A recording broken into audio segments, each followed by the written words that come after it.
You are not everyone's cup of tea, and that's okay. The world is filled with people who, no matter what you do, no matter what you try, will simply not like you. But the world is also filled with those who will love you fiercely. The ones who love you, they are your people. Don't waste your finite time and heart trying to convince people who aren't your people that you have value. They will miss it completely. They won't buy what you are selling. Don't try to convince them to walk your path with you, because you will only waste your time and your emotional good health. You are not for them, and they are not for you. You are not their cup of tea, and they are not yours. Politely wave them along, and you move away as well. Seek to share your path with those who recognize and appreciate your gifts, who you are. Be who you are.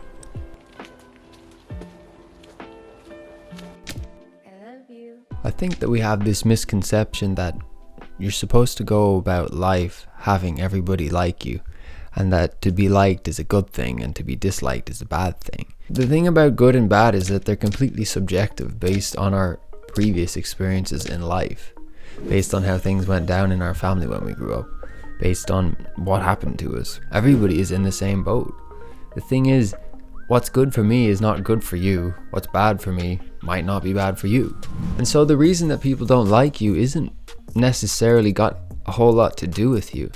Of course, there are situations where people can like you, but you might actually be being manipulative or inappropriate. For example, psychopaths and sociopaths are typically very likable, lovable people, and they end up hurting people. It's more so about the intention, because it's easy to manipulate somebody to have them like you, but whether someone likes you or not does not determine whether or not you are in alignment or whether or not you have positive intention in this world. There's a lot of people that I might upset as I go about my day as a result of me standing in my sovereignty, standing in my truth, or perhaps asserting a boundary. Because when we assert a boundary, for example, if somebody wants to hang out with you but you just don't really feel like it and you say no, that might upset the other person.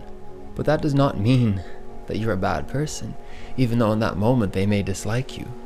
They may be frustrated. They may make a complaint about you to another friend. The reason you made that decision to exercise that boundary was with respect to yourself. The intention was to respect and honor your own energy, and that's a beautiful thing. Now the thing is, we can go about our lives and we can upset a lot of people despite our intention being well, and that's not a reflection of you or your intention. You see, the thing is, we need contrast in this world in order to experience everything. We need to know what we like in order to know what we don't like. And I don't like Brussels sprouts, but that does not mean that Brussels sprouts are a bad vegetable. I like carrots. That does not mean that they are better than Brussels sprouts. That's just my experience of these two vegetables. And it's the same with being a human. You know, you can be kind and honorable and still upset people. But that's not a reflection or a sign that you are doing something wrong. We are all walking, talking projectors, and the people and the experiences that we have are simply what we project onto the screen. So what we see is a reflection of what is within us. And so the reason people don't like you, it doesn't have anything really to do with you. You're just the screen that they're projecting their own things onto. When it comes to being liked or disliked, what really matters is how you respond to people liking or disliking you. If a load of people like you, that's wonderful. But if you allow that all to go to your head to the point where maybe you aren't kind to other people because you feel that you're on a pedestal and this and that, well, that might not be the most honorable thing to do. Because are we not all deserving of love? And what if, for example, somebody disliked you? A lot of people disliked you. How are you going to respond to that? Are you going to respond or react rather and say that it's all untrue, they're all lying, I'm actually a great person? Or are you going to allow them to have their experience of you and simultaneously know and hold within yourself that that may not be true, and that perhaps you are lovable and that you are liked despite what these people are saying to you?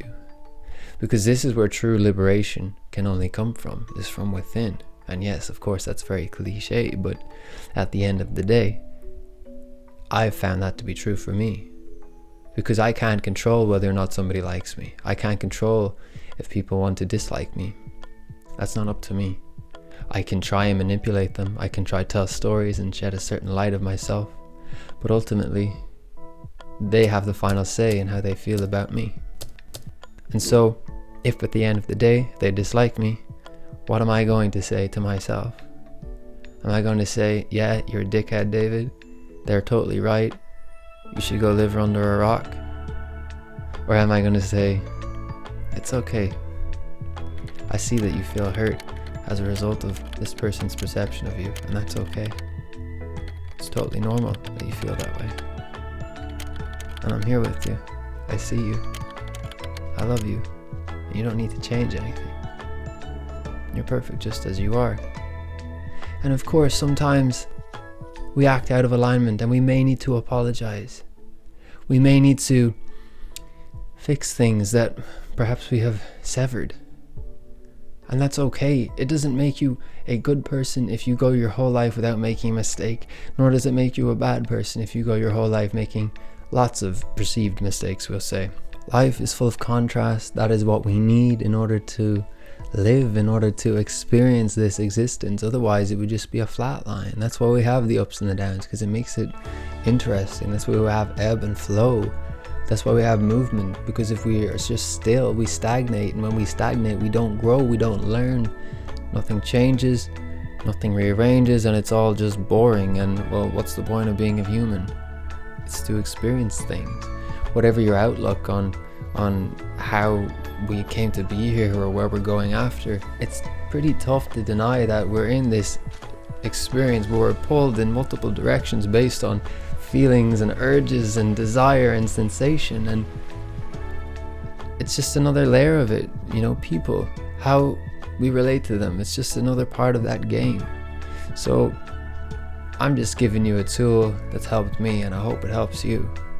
I hope you have a beautiful day. Thank you so much for being here. Take care of yourself.